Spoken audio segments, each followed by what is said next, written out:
اگر میخواهید که با قله شاه‌فولادی آشنا شوید می توانید این ویدیو را به طور کامل ببینید. در اینجا ما قله شاه‌فولادی را به صورت سه‌بعدی، به صورت چرخشی میبینیم. میبینیم که شاه‌فولادی در اصل یک هرمی سه وجهی هست، سه تا وجه دارد یا سه تا فیس داره. این فیس شمالیش هست که بلندترین است، حدود 600 متر ارتفاع داره و این هم وجه یا فیس غربیش هست که حدود 500 متر، 400 تا 500 متر ارتفاع دارد و این حوض زیبای حوض سوخته است به طرف بهسود است و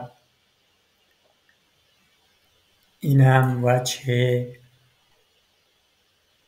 به اصطلاح جنوبی یا جنوب شرقی شاه‌فولادی است که باز به طرف بهسود است که حالت سرخ رنگ دارد و سه تا ریج یا سه تا به اصطلاح شاخه یا سه تا کوهی که از سه طرفی هم ریج شرقی است که از این گردنه شرقی معمولا ساده‌ترین راه دستیابی و شاه‌فولادی این است که مردم از این گردنه شرقی بلند میشه. گردنه شرقی یک بعد ادامه میده و از اینجا میاد به قله میرسه.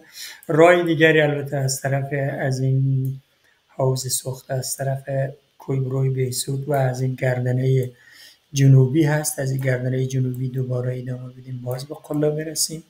البته از این وجه جنوبی یا جنوب شرقی هم امکانش هست، یک مقدار ریگ و اسکری هست و میلخشه، ولی به هر حال یک امکانش هست. ولی از این فیس غربی هم سخت است چون به صخره برسی، از طرف فیس شمالی هم صخره‌ای هست، نیاز به سنگ نوردی داره. راه دیگه از این ریج به اصطلاح شمال غربی است که سراسر شما میتونید از برغوثا حرکت بکنید یا از کمکی هم حرکت بکنید به این ریج برسی و از این ریج به اصطلاح ادامه بدید تا به این صخره برسید. در انتها به این صخره برخورد خواهید کرد. با سلام به دوستان عزیز، میخواهیم که با استفاده از گوگل ارث یک راهنمایی یا آشنایی در مورد کوه بابا و قله شاه‌فولادی در مرکز افغانستان داشته باشیم. کوه بابا و قله شاه‌فولادی در واقع می شود گفت که غربی ترین قسمت کوههای هندوکش است، هرچند که کوه بابا یک نام مستقل و جدا دارد، اما به هر حال پیوسته است از این طرف به کوههای هندوکش و اینا کوههای هندوکش است. اینم باباست. در واقع بلندترین کوه یا بلندترین قله هندوکش غربی نیز میتواند به حساب بیاید. بسیار خوب، ما یک نگاهی میندازیم در ابتدا به کوه بابا. این رنگ سیاه رو که اینجا میبینید در مرکز در واقع کوه باباست، ای که حالت سیاه داره و در کنارش برف و یخچال دارد. اینا کوه باباست. ارتفاع از اینا به طور متوسط حدود 4000 متر، ولی چندین قله بالای 5000 متر هم دارد و یخچال دارد، یخچال دائمی دارد. طول اینا اگرچه در تعریف حدود 200 کیلومتر از اینجا تا ولایت غور کشیده شده است تا اینجاها، اما به طور خاص اگر بگیم از اینجا تا به اینجا، یعنی از نزدیک کردن دیوال بهسود تا قله شاه‌فولادی حدود 50 الی 55 کیلومتر بیشتر نیست. این کوه بابای خاص است. ادامهش که در واقع ادامه این کوه به طرف غرب تا مرز ولایت غور هست حدود 200 کیلومتر یا 200 کیلومتر است که در واقع این کوه افغانستان رو به دو حوزه شمالی و جنوبی تقسیم میکند. از این رو هم مانند هندوکش است، یعنی شمال افغانستان آبریز شمال این کوه است و جنوب افغانستان آبریز جنوبی. بله، و از کابل اینجا کوههای در ولایت میدان وردک در منطقه گردن دیوال یا بهسود که میاییم این کوه ها کم کم دیده می شود. بعد در منطقه کوتل آجگک در اینجا مثلا که می رسیم این کوه ها ارتفاع خیلی بیشتری دارد. بله، خصوصا در اینجا و کاملا یخچال ها و ارتفاعات اون از این منطقه، دریاچه های اون از این مناطق قابل مشاهده است. بسیار خوب. این جاده از اینجا دوراهی گردن دیوال است. این جاده ای که به طرف غور میرد از میدان وردک و بامیان. این جاده دیگه به طرف کوتل آجگرد، دره کالو، در نهایت دره بامیان و شهر بامیان و بند امیر است. و این هم در این مجاورت کوه بابا هست. در شرق کوه بابا در این منطقه یکی از کوههای بلند کوه بابا قرار داره به نام کوه اورگاس. اینجا در واقع حدود 5018 تا 5020 متر ما اندازه گیری کردیم در اینجا قرار دارد و در واقع این کوه بابای شرقی هست. یخچال و آبشار خیلی زیبایی دارد اینجا. بله، این کوه اورگاس دقیقاً اینجاست، نزدیک 5000 متر است. بعد از این تا قله شافالادی به طرف غرب دیگه ما کوه 5000 نداریم، بلکه 4700 4800 4900 و همینطور 4950 تا نزدیکای 5000 ما قله های زیادی داریم. مثلا اینجا حوض ساقی هست در بالای دره دکانی نزدیک مرکز بامیان و کوه ساقی هم حدود 4750 در اینجا قرار دارد. بعدش لحاظ دره های دره کالو بود، بل دره آهنگران، دره سمارا، دره دکانی، اینجا دره سادات یا به اصطلاح دره جوکار و چپ دره هست. یکی از کوه هایی که اینجا مقابل بامیان همیشه دیده میشه به نام کوه میرشاه خوجه هست که از به شهر بامیان خیلی نزدیک است. بعد از اون ما دره قازان رو داریم، سر قازان. بعد از اون دره به اصطلاح کلان علی بیک است در اینجا که بالایش یک حوض خیلی کلان چندین حوض داره، جمله حوض بالای کوبل. این قدیمی ترین عکس هایی است که ما در سال 2005 گرفتیم از زمانی که تازه دوربینای دیجیتال آمده بود در این منطقه.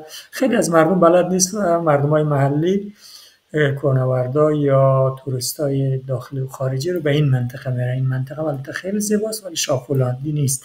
یک دره به طرف شرق است. این حوض بالای کوه یکی از بلندترین حوضایی است که حدود 4600 متر ارتفاع داره و کوه مجاور آن همینجا 4900 متر ارتفاع داره. یکی از بلندترین جاهاست و یکی از جاهایی است که دیدنی. اما دره آخری دره شافالادی است. اینجا میبینید دو تا حوض دارد، حوض راست و حوض چپ و معمولا از این دره میاین و از این گردن بالا میشن و اینجا و قله شافالادی ختم میشن. بله، این شیخ این عکس از ماست، سال 2008 گرفته شده است. این صخره بلند این در واقع قله شافالادی نیست. این ما گفتیم به اصطلاح از مردم محلی به نام شاخ فولادی، چون خیلی چیزش ارتفاعش بوده 4750 متر بیشتر نیست. اما اصل قله شافالادی در اینجاست، کوه بزرگ هست که بالای 5100 متر ارتفاع داره، هرچند در منابع رسمی 5143 متر ذکر شده است. بله، یک حالت به اصطلاح هرمی دارد از سه طرف. این جناح جنوبی یا جنوب شرقیش هست به طرف بهسود و این جناح غربیش است به طرف بهسود است، دره سوخته، یخچال سوخته و این ریج شمال غربی است که یک از راه‌های دسترسی به اونه و این طرف میرم به طرف کوتل سوخته و کوتل سیاری که یکی از معابر از این کوه باباست و دیگه در واقع این ارتفاع عمده ختم میشه. بسیار خوب، برمیگردیم به مرکز بامیان. اینجا مرکز بامیان است، همطور که میبینید این طرف بوداهای بامیان است، یا بوت بامیان یا مرکز. اینجا شهر غلغله است، عکس از آقای مظفرعلی است. و این دره فولادی در واقع اگه کسی میخواد شاه فولادی رو فتح بکند باید از این دره فولاد از بامیان با موتر حرکت بده. حدود 40-50 کیلومتر راه موتر است، جاده آسفالت است. میاییم تا به شینیه فولادی.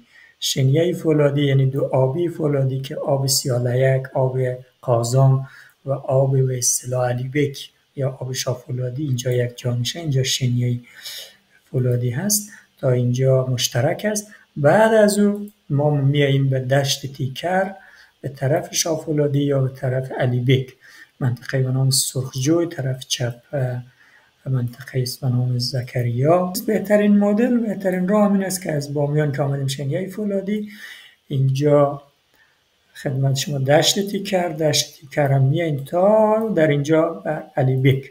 بعد کم کم دیگه زوم میکنیم. در اینجا جاده میاد به پایین داخل دره شاه فولادی و اینجا منطقه به نام علی بک است. باز این دره به طرف دره کلان است، این جاده به طرف غرغره است و این جاده میآید به طرف باریکی یا نواباد برغوثا. در اینجا منطقه است خیلی بلند، نزدیک ارتفاعش حدود 3000. بله، این پولی که میبینین نزدیک مدرسه یا کلینیک یعنی برغوثا هست. در زمستان موتر تا اینجا بیشتر نمیاد، ولی در تابستان شما میتونین همین راه را ادامه بدین به طرف قریه نواباد برغوثا. قریه نواباد برغوثا اینجا حدود 3400 متر ارتفاع داره. تا اینجا موتورهای خوردم میاد در تابستان. از این به بالا با موتورسیکل، با بعض موتورهای رنجر و موتورهای قوی‌تر هم میشه، ولی به هر حال اغلب از این به بعد دیگه جای موتر نیست. بهترین حالت این است که شما اگه قصد کوهنوردی دارین با این نواباد برغوثا بیاین. اینجا در این قریه مردمای محل مردمای بسیار خوب و دوست داشتنی، مخصوصا در این کمر کوه کسی است به نام کربلایی، حالا من نام دقیقش نمیدونم، کربلایی رو پرسان بکنید، میتونید به خانه ایشان یک شب بگذارانین. برای هم هوایی هم خیلی خوب است، حدود 3400 متر به هر حال خودش یک قله است. یک شب اینجا بگذارانین. بعد از اون فرداش با کمک از این کربلایی که ناخر و مرکب دارن و همچنین جوانایش برای حمل بار شما کمک خواهد کرد با پرداخت اندک پیسه که البته توافقی خواهد بود بین شما و کربلایی و دوستانش. بعد از اون فردای بهترین راه این است که شما باید بیاین بالای این تپه. از بالای این تپه یک راه پیاده روی هست و این راه پیاده روی را ادامه بدین. باز این راه یک راه خر هست که این طرف میره، جای ایلاق است داخل دره. اینجا معمولا در زمستان که برف زیاد است از این طرف میره، ولی بهترین کار و آسان‌ترین راه که بالای تپه آمدین این تپه را رها نکنید تا نسبتاً در اینجا تا اینجا. از اینجا یک راه باریک، بله همین که ما این خط هم ما گوگل کشیدیم، تقریبا از اینجا این خط میاد یک کوره راه هست، خر نمیره، پیاده میتونین برین داخل دره دیگه، پایین میشین داخل دره. اینجاها تقریبا یک دشت است نسبتا هموار، ارتفاعش حدود 4000 متر. اینجا هم میتونین کم بگذارین، ولی بهترین راه این است که همین راه رو ادامه بدین. در اینجا یک سربالایی هست، یک تپه هست که حدود 200 متر ارتفاع داره. اولین جایی که ارتفاع زدگی و فشار روی تنفس شما میاد همین تپه است. اگر این تپه رو عبور بکنین به اینجا که ارتفاعش 4002 متر است، در نزدیک این دو تا حوض شاه فولادی، حوض راستش حوض کلانتر است، حوض چپش در ارتفاعی پایینتر و کوچکتر هست، اینجا گرمتر هست. هر جای در وسط این در این تپه در این کنارها میتونین خیمه بزنین. اینجا مشهور است به بیس کمپ یا محل خیمه و خیمگاه کسانی که میخواین به شاه فولادی صعود بکنن. از اینجا راههای مختلفی برای شاه فولادی وجود. یک راه در ابتدا از این ریج شمال غربی هست از این ریج شمال غربی هم به تدریج اینجا 4000 است، 4300، 4500، 600 از اینجا هم میشه عبور کرد. فقط این کوک 4900 است در این وسط، کمی سخت از عبور کردنش.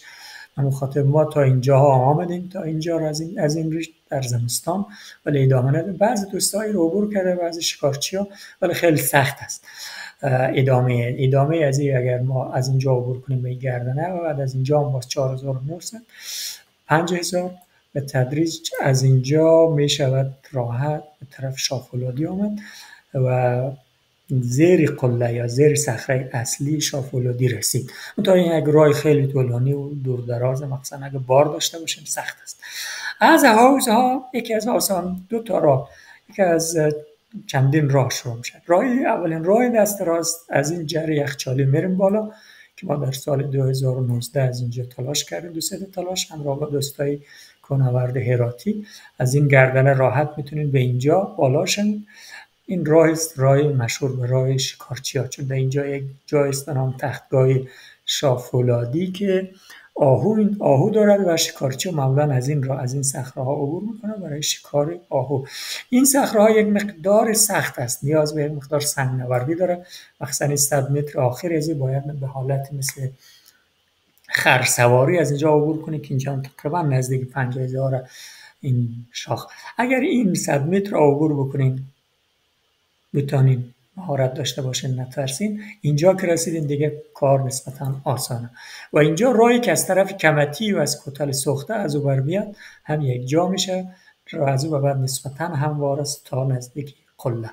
و اما راه بعدی که مشهور است به راه ژاپنی ها، از این که 1971 ژاپنی ها از اینجا رفته، باز از همین حوض بالا میشینید. دره اول نه، دره دوم، دره یخچالی دومی رو گرفته از کنار از این یخچال، در واقع از بالای از این ریج ژاپنی ها بالا شدن، باز بالای این صخره و از این گردنه تا اینجا آمدن 5060 متر اینا عبور کردن. یک از راههای نسبتا آسان است ولی نیاز به سنگ‌نوردی داره. و ما هم همین راه را البته در سالهای گذشته، سال 2020 2021 بالا شدیم. آسان ترین راه و راحت ترین راه در تابستان و زمستان کمی سخت است، بخاطر که برف کش دارد. ما در تابستان 2020 2021 این راه رو صعود کردیم و در واقع صعود یک روزه این از بامیان آمدیم، این تا ساعت 10 حوض رسیدیم، ساعت 4 بعد از ظهر به قله رسیدیم، باز دوباره شب تا 10 شب 11 شب دوباره به بامیان رسیدیم. بنابراین اگه میخواین راه آسان بگیرین از این راه، این هم کنار راه ژاپنی هاست، در واقع راه ما گشایش دادیم. میایین در اینجا اولین جر نه دومین جر، اینجا یک صخره است که در تابستان اول سال که برف هست یک آبشار است، 3-4 متر بیشتر نیست. اگر شما بتونین این سنگ را 3-4 متر با یک کمک دوستا و یک تناب گرفتن از سنگ بالا شوین، بعد ادامهش خیلی آسانه. از اینجا راحت میتونین از این سنگا گرفته بالا شوین به گردنه. اینجا یک گردنه هست و از این گردنه راحت شما میتونین که راه را ادامه بدین. و در سال 2023 دوستای ما مثل امیر جبران و اینا بچهای دپارتمنت زمینشناسی بامیان از این طرف، نه از اون طرف راه ژاپنی بودیم، وسط راه کمالستانی باز کرده و اینا از طرف چپی از کنار از این سنگا در سال 2023 حدود 10 نفر 12 نفر بچهای زمینشناس از اینجا بالا شدن، دقیقاً به اینجا. این هم میشه ولی این راه سخت است، مقدار مهارت لازم داره. ساده ترین راه همین راه وسطی که ما رفتیم، چون از بالای از این یخ و سنگریزا نسبتا آسان است. میرفتیم زیر صخره، زیر از صخره شکاف اولی نه شکاف دومی که یک کم آبریز داره، اگر زمان ذوب شدن باشه بالای از صخره که بالاشین راحت به گردنه، از گردنه به بعد خیلی راحت است میایین و از زیر صخره. تنها عیب این راه این است که شما وقتی در زیر از این صخره میرسین بلند نیاز است که شما یک مقدار سنگ‌نوردی بکنین اگر بخواین که بالای صخره، از صخره میخواین بالا شوین، یک نامربوط است. اگر بخواین از این صخره بالا شوین اینجا حدود 5070-80 متر صعود میکنید، حدود 10 متر تا 20 متر دیگه اینجا صخره هست که صخره نیاز است به کم مهارت، نیاز است به وقت، نیاز است به تناب، اینا که شما بلند بشید. بسیار به هر حال این آسان‌ترین راه صعود به شفالادی است. راه سختترین راهش دیواره مستقیم است که البته تا حالا کسی صعود نکرده یا ما راپورش ندیدیم. این واقعا فنی ترین سختترینش که حدود 600 متر کاملا دیواره سنگی هست و در تابستان مخصوصا خیلی خطرناک چون ریزش سنگ دارد. در زمستان که یخ میزند و برف اصلا میل لخشانده است، خطرناک است. اما اگر کسی اهل فن باشد با همراه میخ و پرچ ثابت گذاری بکند و تناب ثابت بگذارد، صعود از این راه غیر ممکن نیست برای فنی. اما تا حالا انجام نشده است این دیواره 600 متری. اگر کسایی که میخواهند واقعا توانایی خود آزمایش بکنه این راه رو ما بهشون توصیه میکنم. بسیار خوب. و اما راهی که از این گردنه شرقی هست، دو تا گردنه شرقی داریم. ساده ترینش وقت از هاوزمین یخچال شاه‌فولادی است به نام یخچال کاظم پریده یا یخچال شاه‌فولادی. اینجا سه تا گردنه هست که باز ما گردنه M1 هم گردنه M2 و گردنه M3 نامگذاری کردیم. کل از اینا گردنه شرقی یک است. یکی دیگهش از این طرف چپ منتها وقت از حوضا میاییم دو تا دره است، دره وسطی نه، این دره سمت چپ، این ما میگیم گردنه شرقی 2. این گردنه رو ما یک بار بالا شدیم، یکی دو بار هم پایین شدیم. مردم های محلی که میخواین بیسود برن و بیاین معمولا این راه رو انتخاب میکنن، مخصوصا از این طرف چپ. از این در تابستان نسبتا آسان است، خاطر از اینکه از این طرف چپش وقتی میاییم گردنه شرقی 2 مقدار زیاد برف آب میشه، مقدار آفتاب از این ریگ ها بالا میشیم. در اینجا از اینجا خیلی کمی یخ و برف است تا بالای از این گردنه ارتفاعش حدود 4700 متره و از اون طرف هم مردم های محلی از این جا میاین و از روی از این یخها بیشتر از این سنگا گرفته از روی برفا میرزن پایین. یک بار در سال 2016 ما از اینجا آمدیم و کار بسیار خطرناک بود و تناب نداشتیم. از اینجا به اصطلاح لخشک زدیم، ما خودم لخشک زدیم که بسیار خطرناک بود. چند نفر از دوستای ما با ارتفاعی 10 متر 20 متر بالا پایین میپریدیم تا بالای از این ریگ. خوبی از اینه که از بالا هم که لخشک میزنید تا آخر دره نمیری، بلکه اینجا یک مقدار ریگ هست. اینجا این ریگ و سنگ این مقدار شما رو جلوگیری میکنه از اینکه کاملا به پایین پرت بشین. و دیگه خوبیش این است که این شکاف اینا در واقع یخچالات تقریبا ذوب شده است و شکاف زیادی نیست که شما داخل شکاف بیفتین. به هر حال اگر تابستان و راه ایستاده تر میخواین میره. منتها بدی دیگه این است که با قله شاه‌فولادی خیلی دور است، نیاز است که دوباره رأس تراورس بکنیم تا اینجا قله، یا اینکه دوباره مثل ما در زمستان 2021 ما اینجا رو تلاش کردیم و دلیل یخچال از اینجا بالا نتونستیم، پس آمدیم نزدیکای چاش دوباره از اینجا در واقع ما این دیواره سنگی رو بالا شدیم که یک روز وقت ما رو گرفت و اینجا به 4750 نزدیک 4800 بالا شدیم و از اینجا دیگه روز ما شب شده بود. در سال 2021 در فبروری 2021 ما دیگه وقت تراورس این رأس رو نداشتیم، مجبور شدیم که از اینجا پایین بریم. از این در از اینجا آمدیم پایین و شب رو در اینجا به اصطلاح بیتوته یا بیواک کردیم و باز دوستان اون طرف پایین رفت قریه راش. ما همون شب اینجا راه رفتم و فرداش دوباره از این طرف 2-3 بار ما از این طرف هم به هر حال از اینجا بالا شدیم آمدیم و قله شاه‌فولادی. و اما راهی که حالا کاملا مرسوم شده است همین گردنه هست، گردنه مشهور است که به مسیر مالستانی یا M1 و مردمای محلی البته را قبلا به نام گردنه کاظم پریده که اینا در سابق از طرف بهسود می آمده از این گردنه افتادم تو ببین. بعدی اینجا این است که یک شکاف یخی یا برکشروند یا یک نوع کریواس هست اینجا که از بالا که سقوط کنی این کریواس دهنش باز است حدود 4-5 متر با قندیلای یخی است، خیلی خطرناک، کس داخل بیفته زنده بر نمیاد. و این راه مشهور و راه معمول هست که گردنه کاظم پریده یا مسیر M1 هست. در سالهای گذشته این ثابت گذاری و تناب گذاری هم شده بود توسط گروه هایک وینچر توسط مرحوم علی اکبر سخی و دوستانش که خیلی از این راحت بالا میشن، ولی الان تناب رو مردم برداشتن ولی بیشتر یخچالی هست، برف است در بهار سال که برف زیاد است بازم خوب است، مثل همین سعودی 2024 که دوستای ایرانی و افغان از اینجا بالا شدن بیشتر برف بودن، یک 5 متر 10 متر آخر از این برف اکسپوز بودن که اونم اینا ثابت گذاری کردن و از اینجا عبور کردن در نوروز 2024 یک صعود داشتن که البته جنجالی شدن و اینا ادعای صعودی اولین صعود زمستانی داشت که ما اونا رد کردیم. صعود زمستانیش هم محل تردید است و اولینش به هیچ قابل، ولی بیشتر صعودها این صدها صعودی که در این چند سال شده است همین است و اولین بار اینو ما در سال 2015 در واقع به خاطر کارهای زمین شناسی که اون طرف معدن آهن و طلا انجام دادن آهن است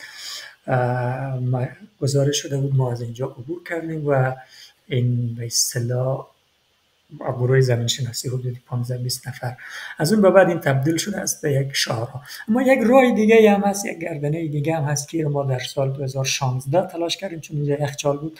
این بیشتر دیواره سنگی هست و صدش برف هم هست، از اینجاست که ما با محمد تقی دقیق و حبیب خیس و دیگه دوستا از اینجا عبور کردیم هدایت اینا. این مسیر خوب، اما بدیش این است که بسیار از این بالا سنگ میرسد، سنگریز. اگر کلاه محافظ ندارید به هیچ وجه تلاش نکنید، اگر کلاه محافظ دارین هم خطرناک است، در مخصوصا در تابستان. زمستان ما تلاش نکردیم، یک بار 2016 از اینجا بالا شدیم ولی دیگه تلاش نکردیم به خاطر اینکه سنگریز داره. ولی نزدیکترین راه به قله است، نزدیکترین راه به این دیواره مستقیم است. بسیار خوب. و اما این قله هست از طرف جنوب و جنوب غرب. بله، از طرف جنوب و جنوب غرب رسیدن آسان است، چوپان‌ها مردمای محلی همیشه میاد. یک مقدار ریگ است، اسکری است به اصطلاح که میلغزه است، مقدار بالا آمدنش سخت نیست، بازم 500-600 متر ارتفاع هست، آسان نیست. دوباره باید بالا شده، نسبت به این طرفی سخت‌تر است ولی به هر حال یک راه است که آسان است. برای دیگه از این ریج به اصطلاح جنوب غربی هم امکان پذیر است. از این طرف غرب از این حوض سوخته و از اینجا هم بالا شدن هم امکان داره. یک بار 2017 ما را با تقی دقیق و عارف عزیزی از اینجا پایین شده و طرف کمتی رفتیم ولی بالا نشده، ولی امکانش هست، ولی خیلی ریگ روان و ریگ اسکری است که بالا میشه، خطر ریزش است و حلقه کردن از این صخره اصلی شاه‌فولادی از طرف شمالش امکان نداره و از طرف جنوبش امکان داره ولی باز خطر ریزش سنگ را دارد. بسیار خوب. در قدیمی ترین عکسایی که ما داریم علاوه بر این که ژاپنی‌ها در 1971 از این کوه دارند، قدیمی ترین عکسایی که فعلا ما در دست داریم که از روی این راه 4900 گرفته شده از این طرف جنوب غربی کار است از امین اقبالی که همون دوستای زمین شناسایی بودن که برای وزارت معدن افغانستان کار میکردن در سال 2013 و اون آهن شاه‌فولادی هم همین سیاه ها هست. اینو اسکارن آهن است که اون گروه جستجوی سروی معدن اینا را اکتشاف کردن در سال 2013. این هم قریه راش است، کوتل راش از این طرف میره به طرف گروه. اگر میخواین از جنوب از بهسود بیاین باید به این قریه راش بیاین. قریه راش اونجا کسی است به نام عارف راش در بغل، او از دوستای ماست و اون خیلی میتونه به شما کمک کنه در هماهنگی که چطور این راه ها را طی کنه. بسیار خوب. یک زوم بیشتر میخوایم به این قله بکنیم. اگر باز دوستا کسی سوال داشت جزئیات بیشتر لازم داشت ما در خدمتشان هستیم. امیدواریم که یک صعود خوب موفق و بدون خطر داشته باشیم.